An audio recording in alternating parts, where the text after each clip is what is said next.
কোর্টের জন্য আইনজীবী বাদী হয়ে একটি রিট পিটিশন ফাইল করেন। সেই রিট পিটিশনে তারা দাবি করেন যে 6 জন সমন্বয়কারী, ওনাদের ভাষা অনুযায়ী, ওনাদের পিটিশনের তথ্য অনুযায়ী 2 জন সমন্বয়কারীকে পুলিশ হেফাজতে নিয়ে গেছে। ওনারা একটা ডিটেনশনটা চ্যালেঞ্জ করে মামলা করেছেন। আমরা বলেছিলাম যে এটা ডিটেনশন না, তারা তাদের হেফাজতে নেওয়া হয়েছে নিরাপত্তার জন্য, পরবর্তীতে তাদেরকে ছেড়ে দেওয়ার কারণে এটা হবে না। দ্বিতীয় কথা, আমরা বলছিলাম যে আমাদের সংবিধানের 107 ধারায় 107 অনুচ্ছেদের এক উপর অনুচ্ছেদ অনুযায়ী আমাদের সুপ্রিম কোর্টের রুল মেকিং ক্ষমতা আছে, এবং সেই যে ক্ষমতা সেটা প্রয়োগ করে সুপ্রিম কোর্টের হাইকোর্ট বিভাগের রুলসটা ফ্রেম করা হয়েছে। সেই রুলসে কীভাবে রিট পিটিশন করা হবে সেটার সময় বর্ণনা আছে এবং একটা অ্যাপেন্ডিক্স দেওয়া আছে, সেখানে ধারাবাহিকভাবে কী কী থাকতে হবে সেটা বলা আছে। সেই রুলসের ব্যত্যয়ের কারণে আমরা বলছি এই পিটিশনটা খারিজ হবে। আদালত আমাদের বক্তব্য শুনে পিটিশনটা কিন্তু সামারিলি খারিজ করে দিয়েছেন, অর্থাৎ সরাসরি এটা খারিজ হয়ে গেছে। তবে আদালত কয়েকটি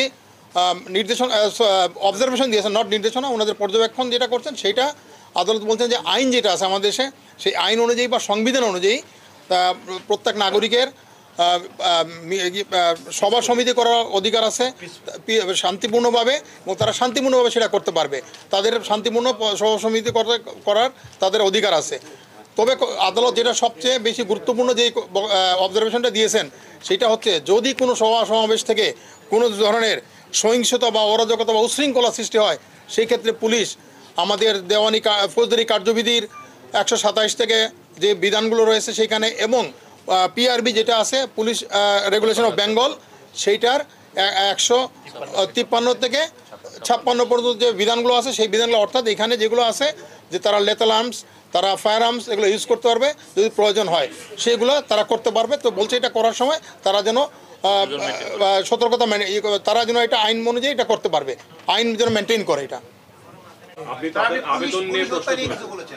আমি যেটা বলছি যে এই পিটিশনার 2 জন অ্যাফিডেভিট দিয়েছেন, কিন্তু তাদের অ্যাফিডেভিটগুলো আমি বললাম যে তাদের একটা চোখ হয়তো তাদের দেখছেন, একটা চোখ হয়তো কোনো কারণে দেখতে পারেন নাই। কারণ আমাদের গত পরশুদিন আমরা বলছি খুলনাতে একজন পুলিশ সদস্যকে, একজন নিরীহ পুলিশ সদস্যকে তাকে কিন্তু পিটিয়ে মেরে রাখা হয়েছে, সেটা সম্বন্ধে তাদের কোনো বক্তব্য ছিল না। একজন পুলিশকে যাত্রাবাড়িতে ঝুলিয়ে মারা হয়েছে, সেটা সম্বন্ধে বক্তব্য ছিল না। আরেকজন নাগরিককে উত্তরাতে ঝুলিয়ে রাখা হয়েছিল, সেটা সম্বন্ধে তাদের কোনো বক্তব্য নয়। আমি বললাম, আমরা তখন বলছিলাম যে যখন কথা বলতে হবে তখন সকলের জন্য বলতে হবে, তাহলে হবে। এবং আমরা দুটো দেখেন সামাজিক যোগাযোগ মাধ্যম, ওনারা আমি পরে শুনলাম একজন নাকি বলছেন এটা নাকি গোয়েন্দা। শুনেন, সামাজিক যোগাযোগ মাধ্যমটা অর্থ কী? যে যারা আমাদের বন্ধু তাদের সব কিছু আমরা দেখতে পারি। তো যেগুলো আমরা তো দেখলাম ওনাদের রাজনৈতিক বিবৃতি, রাজনৈতিক বক্তব্য, সেইটাকে আমরা আদালতে দিব না? ওনাদের উদ্দেশ্যটা আমাদের জানাতে হবে না? আমরা আদালতকে জানিয়েছি যে ওনাদের উদ্দেশ্যটা হচ্ছে এক দফার আন্দোলন, একজন বলছেন, আরেকজন বলছেন তুমি কবে যাবা। তো এই যে কথাগুলো, এগুলো তো এই যে ওনাদের যে এগুলো হচ্ছে সম্পূর্ণ পলিটিক্যাল মোটিভেশন ওনারা আসছেন, সেটা দেখালাম। ওনারা কোনো বোনাফাইডভাবে আসেন নাই, ওনাদের এইটা হচ্ছে টু অ্যাচিভ দেয়ার পলিটিক্যাল যেটা গেইন, এইটা করার জন্য তারা আসছেন, সেইটা আমরা কোর্টকে বলছি। এখন তো আর আপনারা এটা নাই, এখন তো এক দফা আন্দোলন হয়ে গেছে। সেই ক্ষেত্রে আপনারা কীভাবে ডিফেন্ড করে এটাকে? এটা আমরা চালাকি করতেছেন, আপনারা এক দফা বানাতে যাচ্ছেন, সেইটাকে আদালত বলে ওনাদেরকে ই করছেন।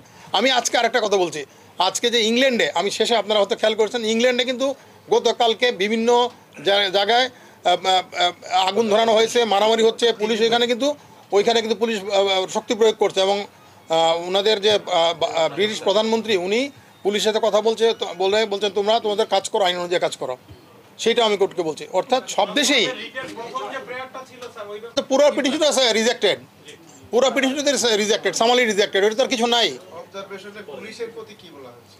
পুলিশের প্রতি বলা হচ্ছে আইন অনুযায়ী করতে হবে, বলছে ওরা গুলি করতে পারে। পুলিশকে বলছে তারা যদি কেউ করে, সহিংসতা করে, অরাজকতা করে, তাদেরকে গুলি করতে পারবে। তাদেরকে আইন অনুযায়ী, গুলি না, তাদেরকে আইন অনুযায়ী ব্যবস্থা আছে আইনে, সেই ব্যবস্থা নিতে পারবে তারা। এটার অর্থ হচ্ছে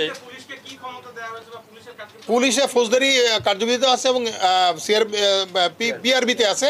সেখানে হচ্ছে যদি কোনো উশৃঙ্খলামূলক কার্যকলাপ হয়, কারো মানুষের থ্রেট টু লাইফ হয়, থ্রেট টু প্রপার্টি হয়, সেই ক্ষেত্রে পুলিশ অগ্নেয়াস্ত্র তারা করতে পারবে, অগ্নেয়াস্ত্র তারা ব্যবহার করতে পারবে।